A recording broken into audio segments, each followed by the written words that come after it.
que dice que el cambio es este año, hay gente que dice que el cambio es gradual, que empieza este año y se va a ver durante el 2023, 24 y 25. ¿Cómo lo ves vos según los mensajes que recibiste de tus guías, perdón, y pudiste psicografiar?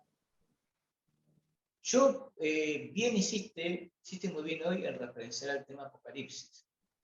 Hay que tener cuidado porque a veces ciertos medios, prensa o algunos lugares malintencionados siempre nos han hecho creer que todo va a ocurrir en un momento, una hora, en un minuto, en un segundo.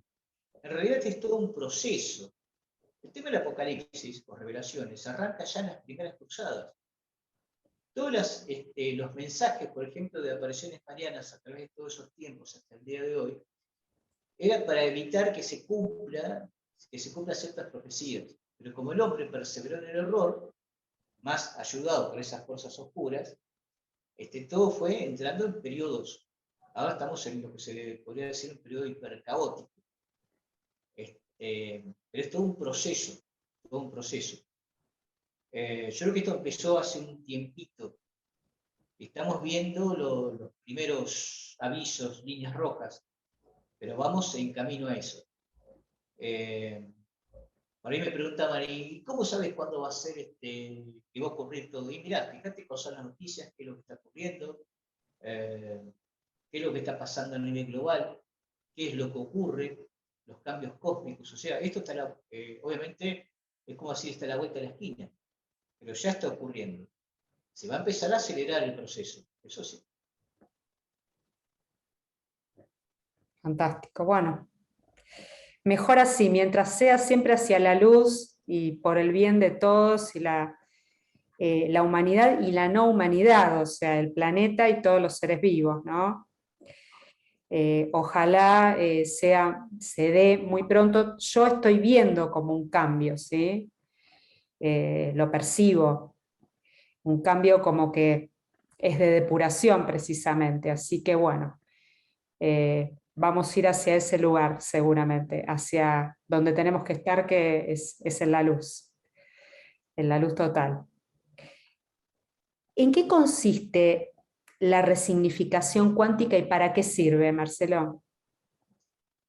Decía, por ejemplo, la Kabbalah que el Mashiach, o en cierta forma el creador de todas las cosas, es una fuente de energía inagotable y cada uno de nosotros en su ser tiene esa llama inagotable también de esa energía, o la fuerza, como se dice. Entonces, ahí es cuando reside en la capacidad de elección personal, consciente, el tema de modificar las cosas. Y ahí empieza el punto de la magia, cómo nosotros somos magos al mismo tiempo y podemos cambiar todo el orden de las cosas. Todo puede ser modificable, todo puede ser cambiable. Obviamente que hay que tener noción de las leyes metafísicas, los principios metafísicos, porque cuando vos haces algo, es como tirar una piedrita a un charco, una laguna, obviamente va a emitir ondas, pero esas ondas van a volver hacia uno, así como estar consciente de qué es lo que uno va a hacer. Como decía, somos dioses en potencia, pero tenemos que saber manejar toda esta energía, este tipo de cosas. Y eso tiene mucho que ver el tema cuántico, del cual hablaba Jean-Pierre Gabriel Malet, mucho sobre Sí, ese tema. sí, sí. Yo, por ejemplo, logré diseñar una terapia que es una especie de cuántica inversa. A grosso modo, mucho se habla del yo del futuro, que por ejemplo tiene que ver con alguien que viene del futuro para modificar el presente. Si trabajaba siempre con un vaso de agua que uno tomaba antes de dormirse y que a través de la electricidad que va produciendo el cuerpo va trabajando ese ser del futuro que es uno mismo. Esto parte del yo consciente de la hora hacia el remoto pasado, hacia las primeras vidas. Entonces, suma las palmas o los logros que se obtuvieron en esas vidas, lo resignifica y eso produce por retroactividad un cambio en nosotros. O sea, vuelven esos dones, esas virtudes, esas capacidades, esos logros. Y eso ayuda a que uno empiece a ver las cosas desde otro punto de vista y mejorar la perspectiva, pero fundamentalmente se produce como una reacción interna, como un cambio de conciencia, que permite modificar más aún todo lo que a uno lo rodea y poder actuar sobre eso de otra manera. O sea, ese es el punto. Y tiene que ver con la capacidad de manifestación dentro de las leyes metafísicas, de consolidación de las cosas. Ahí está la clave. Por Es ejemplo, más amplio. yo quiero modificar algo de mi vida que tiene que ver con la salud, el dinero, no sé, diferentes temas, el trabajo, etcétera, ¿no? Todo lo que los humanos tenemos que, las diferentes áreas que tenemos en la Matrix, digamos, ¿no? Y que no son a veces nada fáciles de llevar adelante. Y quiero contratar tu servicio, ¿sí? ¿Qué es lo que necesito? ¿Cuál sería el resultado? ¿Qué obtiene la persona? Por ejemplo, tiene que ver con la psicomagia y tiene que ver también con el arte al mismo tiempo. La simbología, los símbolos, el color, las vibraciones. Está relacionado a todo eso. Por ejemplo, hago una introducción previa pequeña. En Atlántida, por ejemplo, siempre se leía en vertical, no horizontal. O sea, viste por la lectura china. Entonces cada símbolo significaba cuándo, cómo, por qué y para qué. Hasta podía resignificar una biblioteca completa, un solo símbolo. Después eso se pierde porque empieza a actuar una especie de mente diferente, o sea, cuando se rompe todo eso. Pero antes se entendían las cosas desde el todo unificado. Tenía que ver con la ley del uno. Edgar Cayce hablaba mucho de eso. En Atlántida se produjo una guerra entre la ley del uno y los de los seguidores de Belial. Por ejemplo, tiene que ver mucho con que ahora siempre se fraccionan para estudiar por separado. Y se pierde el sentido de las cosas y las conexiones. Y ahí cuando la gente cree que no existe un Dios, que todo es un caos, que nada tiene conexión y todo es disperso. Entonces lo que hace el arte es reunificar todo eso de manera abstracta, pero que el mensaje no es transmitido a la inteligencia, sino a la conciencia. La conciencia lo decodifica y ya empieza a trabajar y modificar todo eso interiormente. Se han producido cambios muy fuertes. Yo tengo testimonios de gente que ha hecho psicografías, que es la técnica que yo manejo. Ojo, nada que ver con las psicografías de Parravicini, que eran proféticas. Estas tienen un fin terapéutico. Entonces van modificando elementos, cosas dentro de los mecanismos más profundos que el ser humano tiene en la conciencia. Limpia el subconsciente y empieza a hacer trabajar a la persona en la misión y la función que vino a cumplir. Pero especialmente va cambiando todo de manera positiva para que todo el desempeño sea lo más correcto posible, apuntando siempre a un despertar de conciencia. Pero hay gente que te va a decir, bueno, ¿y por qué esta rayita aquí? ¿Y por qué este punto acá? Y ahí, cuando se dice, el mensaje no es transmitido a la inteligencia, sino a la conciencia. Ahí está la clave de las cosas. ¿Sí? Pero en la resignificación vos podés ver las vidas pasadas de la persona. Sí, sí, se puede ver. Ahí se hace una apertura de registro akáshico. Bueno, obvio, no invento la pólvora con esto que digo. Lo que pasa en este punto es gráfico. Los registros akáshicos son gráficos. Poner que la persona estuvo, qué sé yo, en la Revolución Francesa, y ahí inclusive hay una explicación de lo que pasó a nivel histórico, qué fue lo que ocurrió, y cómo incidió la persona en ese momento y en ese lugar. O sea, porque hay que explicar también el tema histórico, dónde estuvo la persona. Eso es fundamental, es clave. Los elementos, las herramientas, gente que ha estado en la Primera Guerra Mundial, que decía, mirá, yo me sentía asfixiado, yo tuve problemas de respiración, claro, estuve en la guerra del 14, con el tema del gas pimienta, el gas mostaza y todo eso, y ahí al comprender qué fue lo que vivió, entonces al tomar conciencia de eso empezó a solucionar por sí solo el problema. todo se va modificando después. O que te diga, no, yo no me identifico con eso. ¿Qué ocurre? Es verdad eso. Pero después, con el tiempo, empiezan a caer las fichas y dicen, ah, esto me salió por esto. Y así. Y también tiene, bueno, también lo que es el animal de poder, que es la energía que la persona necesita para el momento que está viviendo, porque eso va cambiando. Eso va cambiando. También habla de la eliminación de algunas fuerzas negativas. ¿Y el animal de poder para qué serviría en este caso? El animal de poder le da la fuerza que la persona necesita para la situación que está aconteciendo en ese momento. Por ejemplo, las psicologías se van renovando cada 6 meses aproximadamente. Puede seguir el mismo, como puede modificarse hacia otro. Por ejemplo, si la persona despertó, o se iluminó, o vio cosas, es como que la estructura anterior ya no le sirve. Y de pasar a ser tigre o león pasa a ser, por ejemplo, mariposa, porque abrió sus alas espirituales, necesita elevarse, necesita volar. O sea, ahí están los cambios. Es más profundo, es mucho más profundo, pero tiene que ver también con perder los miedos, las inseguridades. O sea, se pueden resolver varias cuestiones que tienen que ver, por ejemplo, quizás con alguna fobia, con Todo, cambios, claro, cambios o bloqueos que tienen que ver con lo emocional y otras cuestiones también. absolutamente, sí, sí, sí, sí. Está Y relacionado con eso. sí, perdón. Y después, bueno, lo que tiene también es el tema este del arconte, que es muy especial, que las religiones no lo explican a eso. Y está en los libros chamánicos. A veces, no todo lo que es holístico, o dentro de los campos de la vía de codificación, o las ciencias de la psicología o la psiquiatría, solucionan el tema.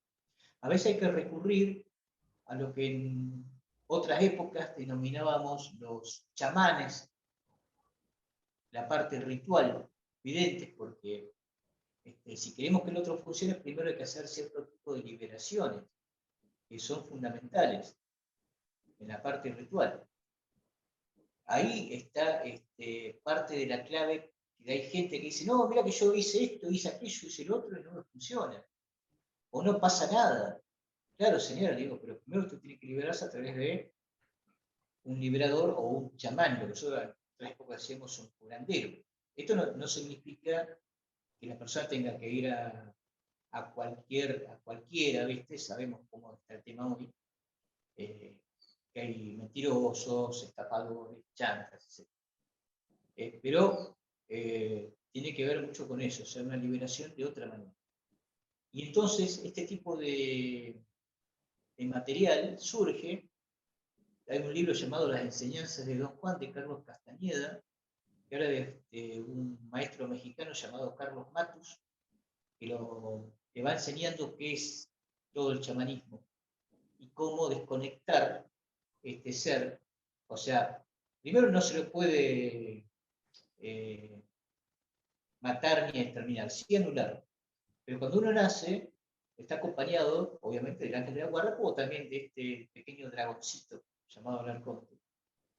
Y cuando uno llega a la edad de la adolescencia, 16, 17, 18 años, que está en su plena potencialidad de la energía, de la fuerza, entonces ¿qué ocurre? El arconte te cuida para comerte toda la energía que uno tiene. Entonces, el ser humano es como tentado con ideas mentales, ocurrencias, cosas raras, y toma por caminos poco apropiados. Había un viejo sketch, mirá, un viejo sketch, yo me acuerdo de Olmedo, en el cual él de pequeñino hacía del diablo y después el director de la obra, el gordo hacía del ángel. Es igual a eso. Entonces, ahí, cuando uno se frustra, que es lo que busca este diablillo, que uno se frustre, viene el miedo, la culpa, la depresión, el odio, el rencor, la agresión. O sea, todo decanta por esa vida. Ahí te chupa y te come la energía. Hay un ejercicio que siempre les recomiendo que se llama remoción de implantes cuando estar, y la otra hacerse una buena limpieza, una buena limpia y una observarse siempre, autoexaminarse, como siempre se dice, para no darle de comer a este fulano. Así que bueno, y los que sabían mucho de ese tema, también eran los, cómo desconectar o cómo anular, eran una tribu de los Shuars que está en Ecuador. Es muy interesante los ejercicios que ellos enseñan con respecto a eso, que es algo parecido al Feng Shui. Pero es un ejercicio de desconexión con este tipo de seres. Así que bueno, hay formas de cómo mejorar también la vida. A veces uno nace con algo que no es por algo que uno tiene, por una cuestión kármica, ni por otra cosa, sino que en planetas como este todavía tenemos ese tipo de problemas hasta que todo cambie y se transforme. Exacto. ¿Y la acupuntura astral, Marcelo, qué es y qué diferencia tiene con la resignificación cuántica? Esto ya es otra cosa, porque esto tiene que ver con la calibración de la energía de los chakras. Entonces, se hace una observación de todos los chakras, a veces lo hago con péndulo, a veces vía canalización, y se produce un refuerzo. Es un trabajo de visualización y vocalización también, en el cual uno tiene que ir recitando todos los chakras y reforzándolos con otros mismos que están dentro del cuerpo. Tiene que ver con eso, o sea, recalibración de los mismos. Deepak Chopra habla mucho de eso, hay un ejercicio que él tiene que es una lectura de los chakras, y después la persona va a andar, o sea, mucho mejor, más equilibrada, de otra manera, pero también tiene que ver con aprender a limpiarse, cómo limpiarse uno, la casa. ¿Vos qué recomendarías, por ejemplo, para que una persona se limpiara? ¿Qué tipo de ejercicio podría ser, por lo menos así genérico? Y para limpiarse hay una infinidad enorme de métodos. Y yo siempre aconsejo más por el lado ritual también. Comprar, yo por ejemplo a la gente le aconsejo a veces comprar romero, ruda, albahaca también, hervirlos, a veces en ollas de 5 litros, colarlos y darse un baño con eso cada 3 o 4 días. No solamente tiene que limpiarse uno, sino que limpiar la casa también. Hay esencias naturales, ahora hay una cosmetología energética. Hay muchas de las cosmetologías energéticas que son muy buenas. Desde perfumes, cremas, jabones. Y después, bueno, mucha meditación, oración, invocar a los ángeles, porque estamos viviendo lo que se llama una guerra espiritual, o sea, no es un tiempo común y hay que tomar todas las precauciones posibles a vida y por haber y protegerse. Turmalina, por ejemplo, cuarzos, orgonita.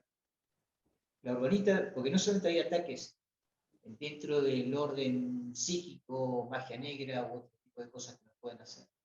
Tenemos ataques que son ciertamente algunos tecnológicos. Por ejemplo, armas hard, que intentan controlar la conciencia de la gente.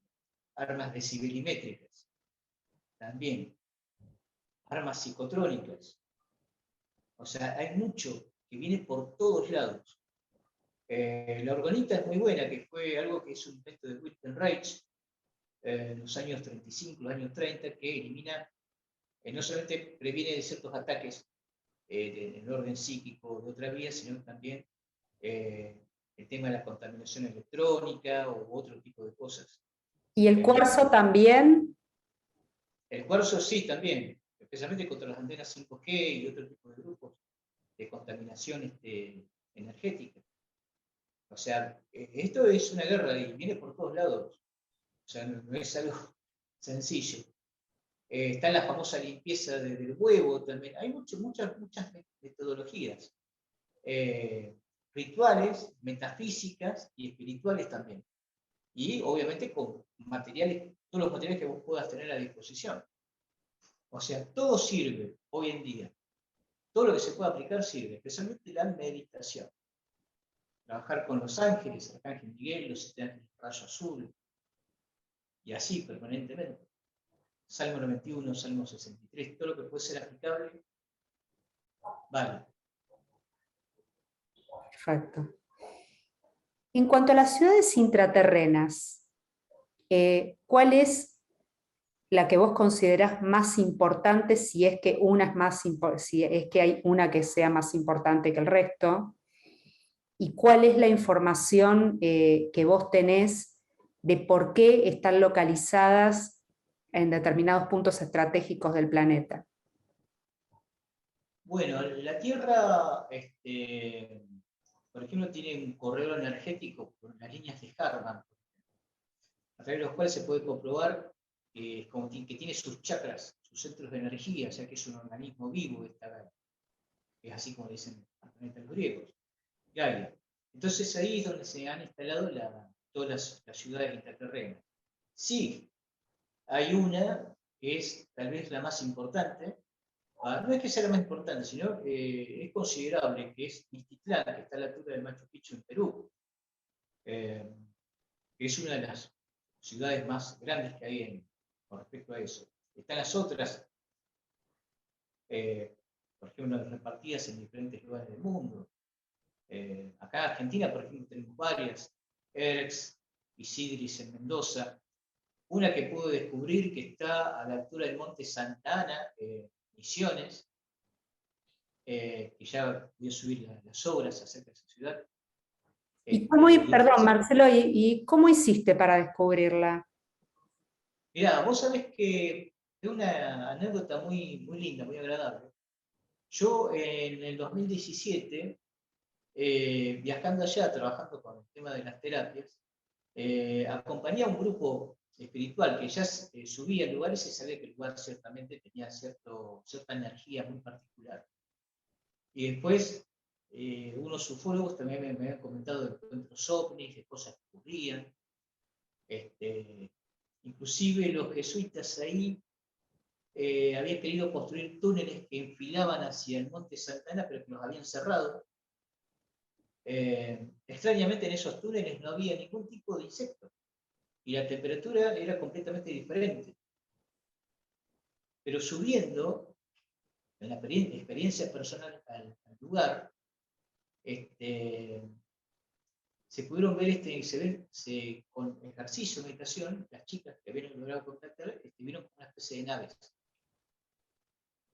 Y entonces ahí, a mí particularmente, me empezó a bajar toda la información de la historia del lugar, cómo había comenzado todo y de qué se trataba. Inclusive con una especie de escaneo. Eso está en los dibujos. Y bueno, esta gente trabajaba, me acuerdo, con un guía, Gustavo Alessi, me acuerdo, de Córdoba, eh, ahí en el lugar. Y hay gente muy, muy, muy espiritual que había tenido experiencias muy fuertes también, pero hechos sobre el lugar se vienen comentando desde hace mucho tiempo. Inclusive ahí, mirá cómo es un poco el tema del otro lado, pusieron como una especie de cruz de metal o algo por el estilo, que es una entrada que está del otro lado, que en cierta forma sirve como para, según ellos, los del otro lado, querer contrarrestar lo positivo que es el lugar. Se han producido sanaciones inclusive. Hubo fenómenos de sanación. Así que bueno, yo los viajes que he hecho a Misiones tienen su secreto. Y en algunos lugares también de esa provincia como Iguazú, que hay ciertas cosas raras también, pero en el Monte Santana esa es la experiencia que tuve. Y es fuerte, y todavía hay mucha conexión. Yo le había comentado, me acuerdo, a Francisco Chechi, ya fallecido, uno de los pioneros dentro de la temática, y empezó a viajar al lugar y a hacer meditaciones con gente, asiduamente. Así que bueno, es otro lugar más. Inclusive había hablado con Verónica Kerber, yo me acuerdo que Verónica Kerber fue la que descubrió el tema de la Zoe Sigris en Mendoza. Tengo por ahí cierto contacto con Oscar Acoblanes, hijo de Oscar Cristos Acoblanes, que hablaba mucho del tema. Fue los primeros en poder acercarle este tipo de información. Pero no es lo único, hay más cosas en la Argentina. Que yo le conté a Fede Cavalín, que escribió un libro muy importante, sobre el sur de la Argentina también, de otros fenómenos al sur de la Argentina. que tienen que ver con el más allá del paralelo 42. Hacia el sur de Argentina hay cosas muy importantes.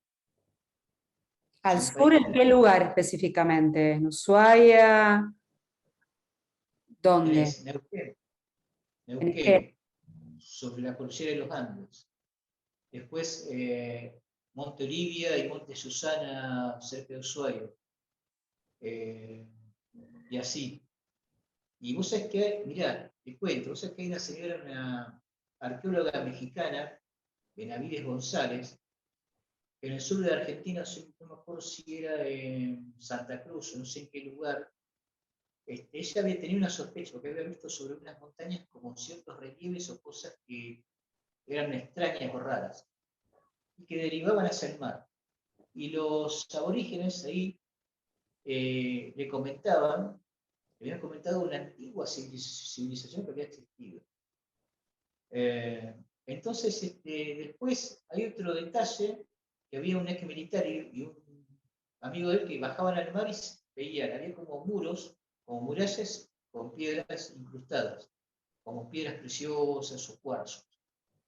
Entonces esta mujer, Benavides González, empieza a hacer una investigación seria del lugar y tuvo un conflicto con unos arqueólogos, porque ella dice que ese lugar había emergido hace un tiempo determinado, no sé si 400.000 o 500.000 años atrás, y los arqueólogos dicen que no, que eso fue hace 6 millones.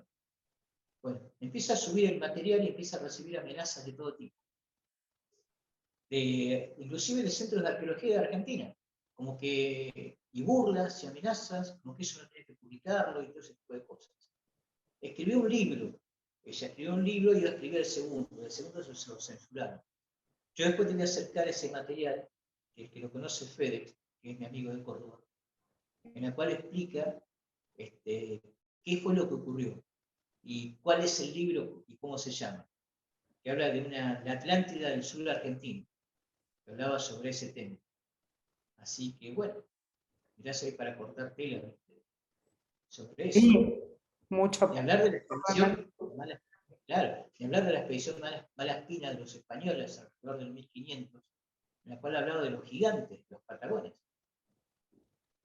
O sea que había gigantes en ese tiempo en el sur de la Argentina. O sea, es un tema muy, muy interesante. Y hay un túnel, mirá, hay un túnel que va desde, hablando del paralelo 42, Fuerte Argentino, que está sobre el Océano Atlántico, y que cruza toda la Argentina transversalmente y parte de Chile y desemboca en el Océano Pacífico, y que tiene 3 ciudades internas que son como megalíticas o algo parecido que está dentro de esos túneles. Y Fuerte Argentino es muy particular, porque según ahí parece que fue el primer lugar donde se dirigió Percival, que abajo los cruzados, los templarios, parece que tenían como una base abajo, metros y miles de metros hacia abajo, había como una pequeña ciudad o base. De ahí el Sare se dirige después a la zona del Uritorco. Pero es un cónclave que estaba desde hace mucho tiempo. Y hubo 2 expediciones a principios del siglo pasado que desaparecieron, que nunca más se supo de ellos. Tiene que ver con Fuerte Argentino. Ahí inclusive se hallaron piedras, ladrillos, esos ladrillos gigantes, ¿viste? Son como unos cubos donde había símbolos templarios inclusive. O sea que es bastante interesante lo del sur argentino. Muy Sí, interesante. sí, por cierto, muy interesante. ¿Qué mensaje te gustaría dejarle a la audiencia, a la humanidad en general? Ahora vamos a dar también tus redes sociales para que la gente te pueda contactar. Sí, el mensaje, habría tanto para hablar, tanto para decir, pero el mensaje es que la gente se exprese, que no tenga miedo a nada, que empiece a expresarse y reclamar lo que es justo. Esa es parte del mensaje. Que empiece a reclamar lo que es justo, que no se calle más y no tenga más miedos. Fundamental. La verdad os hará libres, dice nuestro Exactamente. Señor. Esa frase Una es muy frase repetida. contundente. y que jamás Claro. pasará de moda. La repetía mucho Eugenio Siragusa, esa frase, uno de los padres del contactismo. La verdad os hará libres. ¿Tus redes sociales, Marcelo? Yo todavía no estamos todavía en proyecto de querer construir una página, ¿viste? Pasa que hemos tenido algunos problemas, algunas limitaciones, pero la mía es Marcelo Rotela Stanley, que ese es mi muro, hasta que ya tengamos la construcción de una Facebook. página. Facebook. Facebook, sí, Instagram sí, sí, no, Facebook. exacto. Perfecto. Y después, bueno, vamos a colocar abajo los links de los videos, de la serie de videos de Apocalipsis que me enviaste a mí también, para que la gente pueda acceder y los vea. Genial. Todavía estamos terminando de hacer las otras 3 partes, cosa de completar la saga completa. Perfecto. Así que bueno. Bueno, vamos a colocar eso, lo que tenemos, y después cuando terminen el resto, bueno, haremos otra entrevista más para publicitar la segunda parte, digamos, o lo que reste. ¿Qué te parece? Me parece muy bien, me parece muy bien. Y aparte, yo te digo, me hiciste sentir muy, muy cómodo, eh, muy bien hechas las preguntas. Me sentí como en casa, Bueno, realmente. qué bueno, esa es la idea, ¿no? Que además que vienen amigos al canal, gente como vos que tiene tanta experiencia con el tema OVNI, con los contactos con seres de otras dimensiones, todos, no importa de la profesión que se trate, si es abogado, si es médico, se sientan cómodos y se puedan expresar dentro de lo que permite el sistema libremente, ¿sí? Diciendo Así qué es es. lo que hacen y cómo también se dedican a ayudar a los demás, que es lo que haces vos, ¿no? Y a elevar conciencias. Muchísimas gracias, Marcelo, por compartir tu tiempo con nosotros, tus conocimientos. Nos veremos en una próxima entrevista. Y amigos, ustedes no se olviden, o mejor dicho, recuerden compartir, dar su like y a los que todavía no lo hicieron, suscribirse, activen la campanita para recibir las notificaciones, ¿sí? Que a veces pueden llegar o no, pero bueno, es preferible tenerla activada. Gracias, Marcelo. Amigos, Gracias. nos vemos. Chau, chau. Saluda, vos que estás haciendo locuritas. Saluda. Chau, chau, chau, chau. Amor de lona. Chau, y a los chicos.